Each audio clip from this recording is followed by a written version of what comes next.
तो ये है हमारा आज का सर्किट, जो कि इसमें टोटल 16 एलईडी है।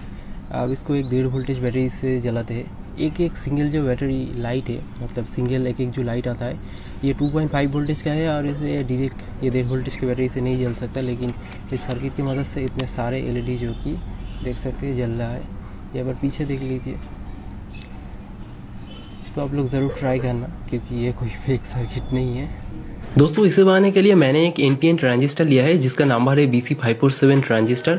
अब ये एक जनरल पर्पस ट्रांजिस्टर है, तो इसका कलेक्टर, बेस और एमिटर पिन आप लोग देख लीजिए। आप दूसरा वाला भी ट्रांजिस्टर भी यूज़ कर सकते हैं। ये एक 1 किलो ओम का रेजिस्टर जिसको मैं इस ट्रांजिस्टर का बेस पॉइंट के साथ कनेक्ट कर रहा हूँ। और ये एक 2.5 वोल्टेज का येलो कलर का एलईडी है और इसका डायमेंशन 3.5 mm है। अब इसका पॉजिटिव और नेगेटिव हिस्सा देख लीजिए। पॉजिटिव वाला कलेक्टर में और नेगेटिव वाला जो हिस्सा है वो एमिटर में लगता है। दोस्तों, मैंने यहाँ पर एक 100 माइक्रो हेनरी का इंडक्टर लिया है। अब इसके ऊपर 28 गेज का जो इनामेल कॉपर आयर आता है उसका 30 टन लिया है। अब इस इंडक्टर कॉइल को आप चाहे तो मार्केट से भी खरीद सकते हो, या फिर आपको पुराने CFL एलईडी ड्राइवर या फिर नए वाले जो ट्यूबलाइट आते हैं एलईडी, उसके अंदर भी मिल जाएगा। यानी कोई भी पावर सर्किट के अंदर आप लोगों को इजीली ये मिल जाएगा। तो इसीलिए इस इंडक्टर को 2 तरीके से बनाया जा सकता है। अगर आप मार्केट से खरीदते हो 100 माइक्रो हेनरी का, तो 28 गेज का जो कॉपर वायर आता है, इनामेल कॉपर वायर, उसका 30 टन इसके ऊपर मारेंगे तो इसमें 3 तार निकल जाएगा। अगर आप CFL एडी से निकलते हैं तो पूरा कॉयल खोल लेना, उसके बाद 28 गेज का 30 टन मारना, उसके बाद जीरो वाला जो टर्न था उसको बाहर की तरफ छोड़कर फिर से उसी डायरेक्शन में 30 टन मार देना। इसी तरीके से आप लोगों को इस जो कॉपर वायर है इसका 3 सिरा हो जाएगा। अब हमारे पास जीरो वाला जो टर्न था उसको छोड़कर हम दूसरे जो 30 वाला टर्न था उसमें से एक टर्न को हम 1 किलो ओम रेजिस्टर के साथ कनेक्ट करेंगे और दूसरे को कनेक्ट करेंगे ट्रांजिस्टर का जो कलेक्टर पिन है या फिर फास्ट पिन है उसके साथ। अब जीरो वाला जो टर्न था उसमें हम पॉजिटिव पावर सप्लाई देंगे और जो हमारा एमीटर है उसमें हम नेगेटिव पावर सप्लाई देंगे।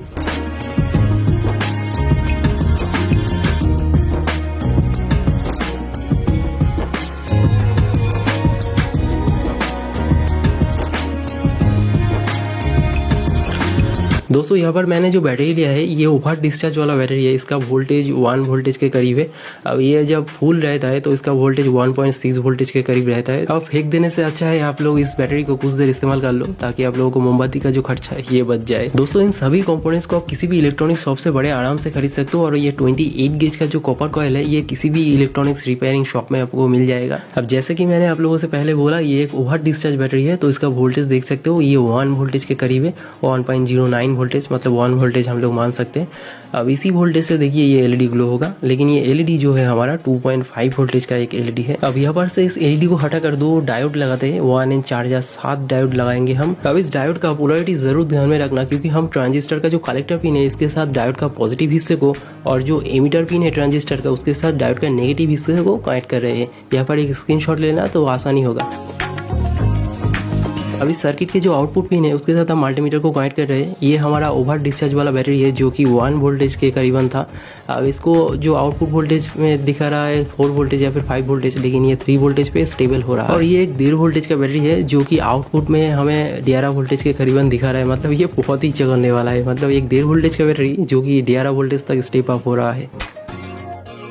दोस्तों, ये एक 18650 की बैटरी है। ये 3 वोल्टेज और 1200 मिली एम्पियर का है।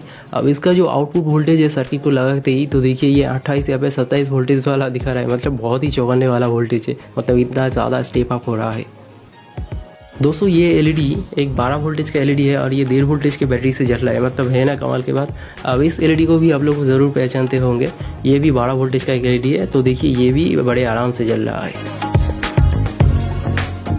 बैटरी में बहुत दिन से यूज़ कर रहा हूँ, इसलिए इसका जो वोल्टेज है ये काफ़ी कम हो गया है। मतलब ये 1.5 वोल्टेज का आता है, 1.6 वोल्टेज का करीब आता है जब नया पैक में से मैंने खोला था। तो अब ये कुल 1.4 वोल्टेज तक चला गया। लेकिन ये इतने सारे एलईडी को जला सकता है। मतलब ओवर डिस्चार्ज बैटरी भी इसको जला सकता है। रोशनी शायद कम हो लेकिन जला देगा इसको।